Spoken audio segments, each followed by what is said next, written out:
पक्षामध्ये मोदींना विरोध, संघातही विरोध. मोदींचा मार्ग सरळ नाही. मोदींनी जबरदस्ती सरकार बनवलं तरी ते टिकणार नाही. संजय राऊतांची मोदींवर जहरी टीका. अमोल कीर्तीकरांच्या निकालावेळी शिंदेंनी कोणाला धमकावलं हे मी सांगतो. हे निकाल कसे बदलले ते मला माहिती. राऊतांचा मुख्यमंत्र्यांवर गंभीर आरोप. भाजप हा मिठाला आणि शब्दाला जागणारा पक्ष नाही. सामनाच्या अग्रलेखातनं मोदींवर हल्लाबोल. नितीश कुमार आणि चंद्राबाबूंनाही सावधगिरी बाळगण्याचा सामनातनं इशारा. नारायण राणे मनसे अध्यक्ष राज ठाकरेंची भेट घेणार. दुपारी 4 वाजता राणे शिवतीर्थ निवासस्थानी जाणार. महायुतीला साथ दिल्यानं राज ठाकरेंचे आभार मानणार. 4 जागांवर आंबेडकरांच्या वंचितमुळे आघाडीचे उमेदवार पडले. अकोला, बुलढाणा, हातकणंगले, वायव्य मुंबईचा यात समावेश.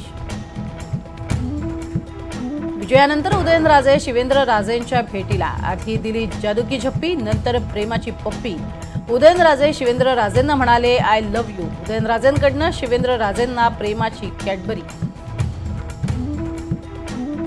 रत्नागिरी सिंधुदुर्गात तापलं निकालानंतर राजकारण. राणे कुटुंबाचा उदय सामंतांना थेट इशारा. सामंत राणेंसोबत फिरले पण मतच दिसले नाहीत. विधानसभेसाठी राणे सामंतांच्या जागेवर करणार दावा.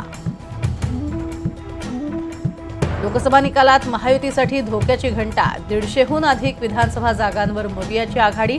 125 विधानसभा जागांवर महायुतीची आघाडी. पुढील 4 महिन्यातच विधानसभेची निवडणूक. कोल्हापुरात छत्रपती घराण्याकडनं शिवराज्याभिषेक सोहळा साजरा. 350वा शिवराज्याभिषेक सोहळ्यात महाराष्ट्र पोलीस बँडसह शाही बँडचं सादरीकरण. मराठवाड्यात मान्सूनपूर्वी पाणी टंचाई. जायकवाडी धरणात 4%च पाणी साठा. मराठवाड्यात 1952 टँकरनं होतोय पाणी पुरवठा.